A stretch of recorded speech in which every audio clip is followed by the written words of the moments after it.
Now, any bike will eventually wear out its chain and sprockets, so what can you do to prevent them wearing out too quickly? A little bit of regular maintenance can save you a lot of hassle and a lot of money in the long run.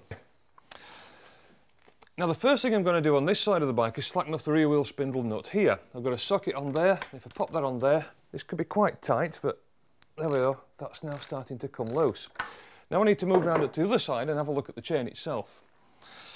Now on this side I've already had a look at the chain to make sure it is too slack, and as you can see that one's quite sloppy. But before making any kind of adjustment, the first thing I'm going to do is look for a tight spot on the chain.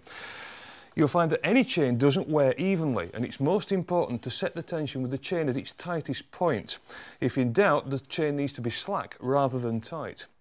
That's fine like that, but as you can see there's far too much in it. So what I'm going to do is make the adjustment by pulling the wheel back in the end of the swinging arm back here. To do that we have an adjuster bolt there. There's also one on the other side.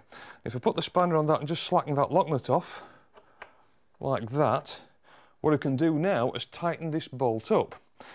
And as I tighten that draw bolt, you will see the wheel coming backwards in the swing arm like that.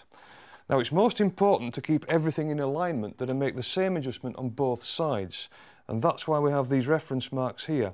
Once I've got the tension correct on this side, we'll just give that a little bit more. That's about right. I can count back to there to see what my reference mark is there, and then set the other side the same before I tighten everything up. Now that should keep everything straight and in alignment, but for the ultimate check of this is this week's special little gadget. This rather smart device has a laser beam in it.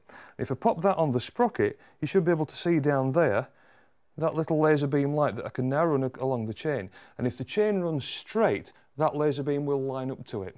Superb device. The other little tip that we do need to look at as well is how to lubricate the chain. An aerosol lubrication can like this, if we give that a little bit of a spray, then the lubricant will penetrate into the chain links, and that's going to help keep your chain in good condition. But for the ultimate lubrication, you can get one of these devices. This is an automatic chain oiler, and you can mount this anywhere on your bike and connect it by a system of pipework so it drips a continual oil feed onto the chain. And that can prolong chain and sprocket life by up to 7 times. Some kind of a combination of all that lot is going to keep your chain and sprockets in good condition and could save you quite a lot of time and quite a bit of money.